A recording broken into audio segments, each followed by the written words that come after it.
Assalamualaikum warahmatullahi wabarakatuh. Salam sejahtera buat kita semua, terutama kepada mahasiswa, peserta mata kuliah Etika Profesi Hukum yang saya banggakan. Kita lanjutkan kuliah ke-6, masih berkaitan dengan kode etik profesi, ya. Begitu pentingnya di dalam berprofesi itu. Tidak sembarang, tidak asal-asalan, tapi betul-betul punya aturan, punya alur yang sangat sistematis, yang sudah dipola oleh apa yang disepakati oleh kelompok profesi itu, yaitu kode etik. Karena di situ ada norma, ya. Kode etik profesi merupakan norm.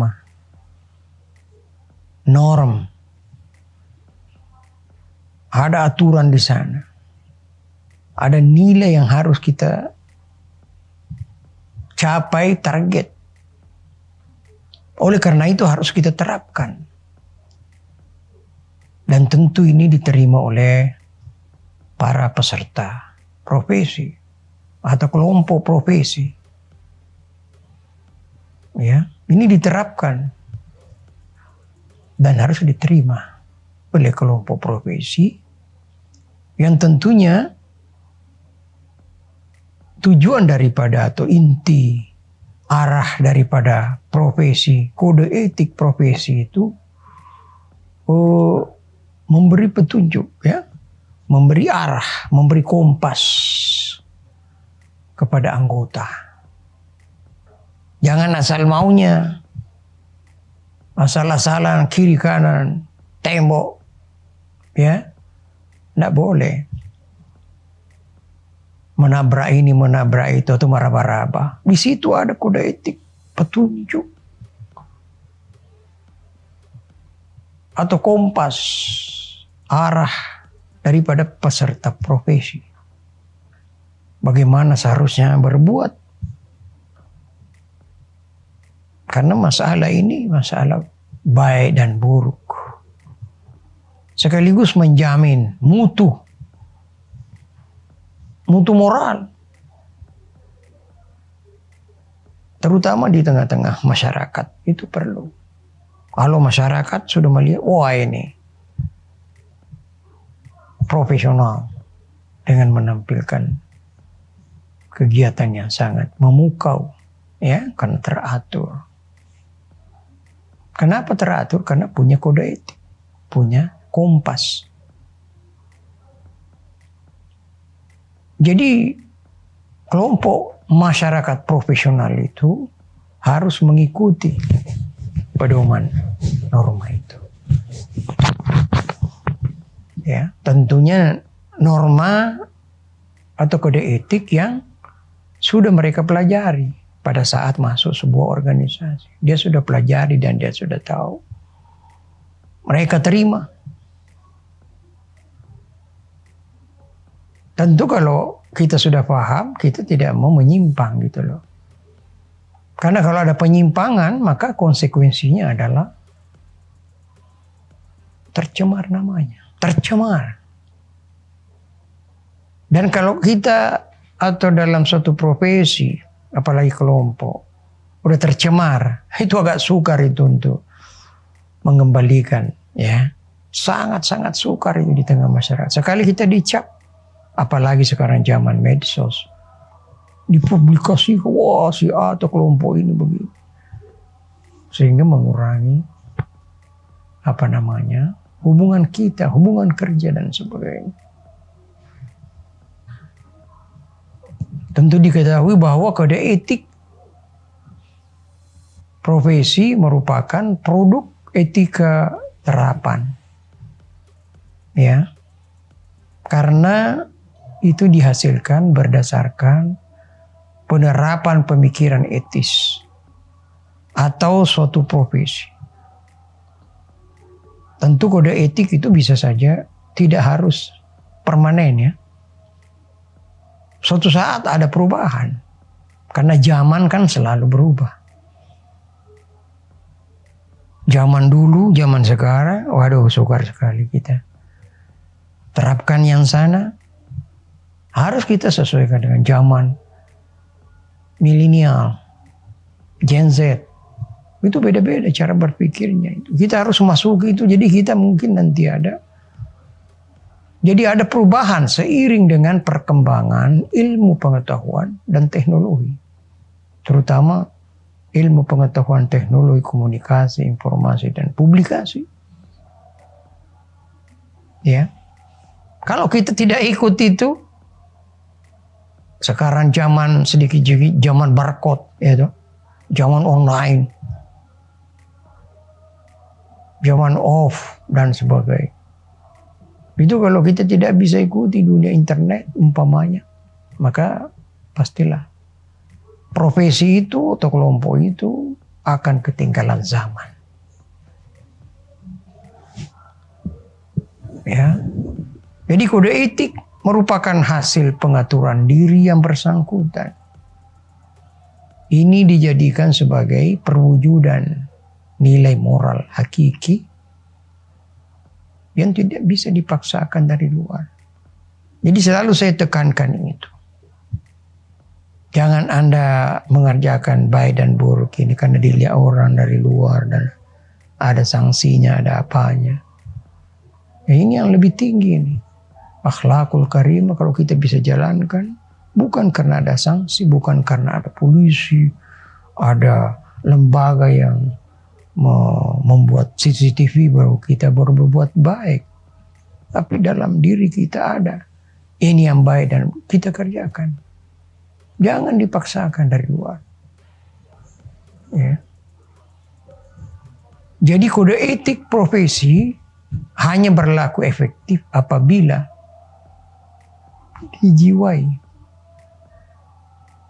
dijiwai oleh cita-cita dan nilai yang hidup dalam lingkungan profesi itu sendiri. Ya. Kode etik profesi merupakan rumusan norma moral manusia yang mengemban profesi itu.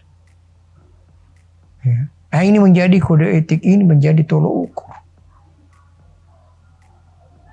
Apa bergerak dari fondasi itu, maka itulah tolok ukur dalam perbuatan anggota kelompok profesi.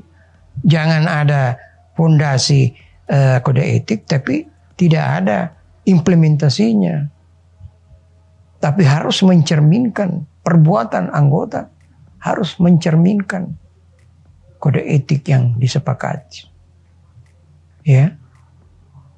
Ini merupakan upaya pencegahan perbuatan yang tidak etis bagi anggota. Itu. Kemudian fungsi dan tujuan etik profesi itu apa? Tentu sebagai sarana kontrol sosial, masyarakat bisa melihat kita, ya, bisa saja memberikan evaluasi karena dia tahu, wah kode etiknya begini kok bertentangan ini. Kemudian sebagai pencegahan campur tangan dari pihak lain, ya kan? Jangan karena Anda kucar kacir tidak teratur, sehingga diintervensi. Bukan berarti Anda lemah, tapi karena tidak ada aturan, ada aturan main di dalamnya, sehingga bisa diatur oleh pihak luar kan. Jangan sampai demikian. Tapi karena kita teratur, kita ada kompas, tidak ada pedoman kerja, sehingga kita tidak perlu ada intervensi dari luar. Ya. Kemudian sebagai pencegah kesalahan dan konflik. Karena sudah ada kode etik yang disepakati, maka tidak ada lagi. Dan difahami bersama, tidak ada lagi konflik. Karena memang ada aturannya. Yang keempat, sebagai self-regulation organisasi profesi. Ya.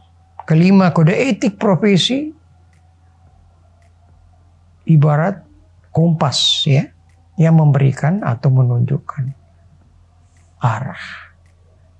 Tentu adik-adik semuanya berada di suatu tempat, berada di suatu perahu akan berlayar. Tentu Anda tidak akan menaiki kendaraan itu kalau tidak ada kompas, tidak ada arah, tidak ada Tuhan. Nanti terombang-ambing di lautan. Sama juga ini. Ya. Oke. Kemudian kalau kita lihat perkembangan tujuan kode etik untuk melindungi anggota-anggotanya. Ya. Apalagi sekarang banyak persaingan. Hati-hati. Persaingan tidak jujur. Kita lindungi dari situ. Dan mengembangkan profesi sesuai dengan cita-cita masyarakat.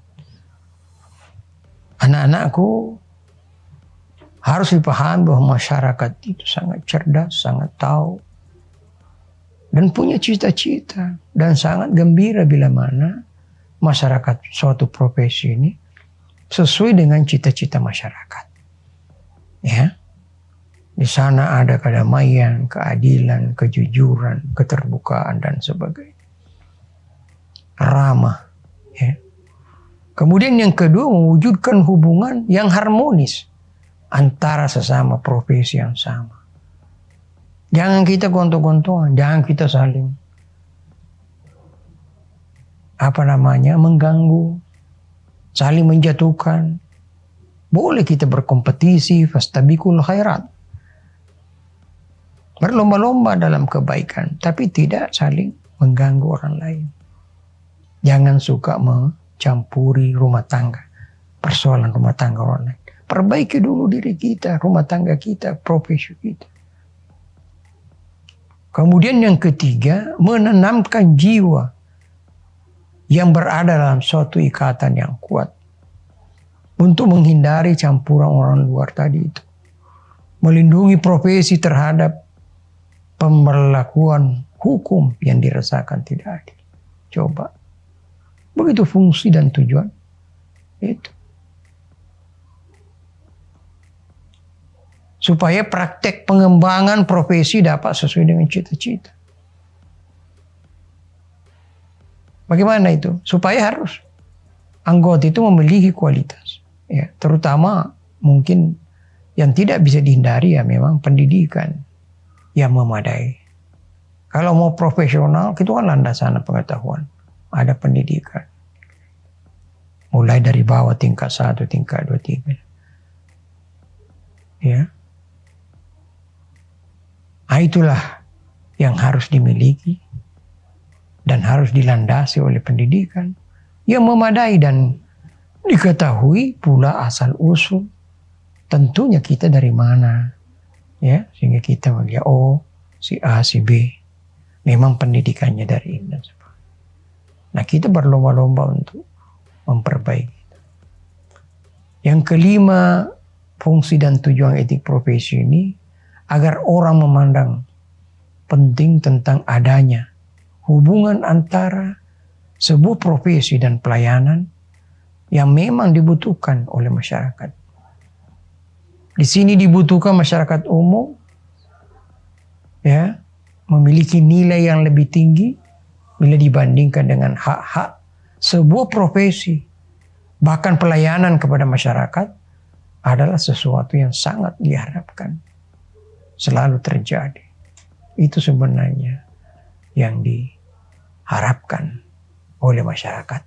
Dan mudah-mudahan setelah adik-adik memahami lebih jauh, etika profesi akan membuat kita semakin maju, berkembang, ya, dan ikut memakmurkan bangsa, memajukan bangsa. Itu suatu kebanggaan kita. Sekian, assalamualaikum warahmatullahi wabarakatuh. Salam untuk semua.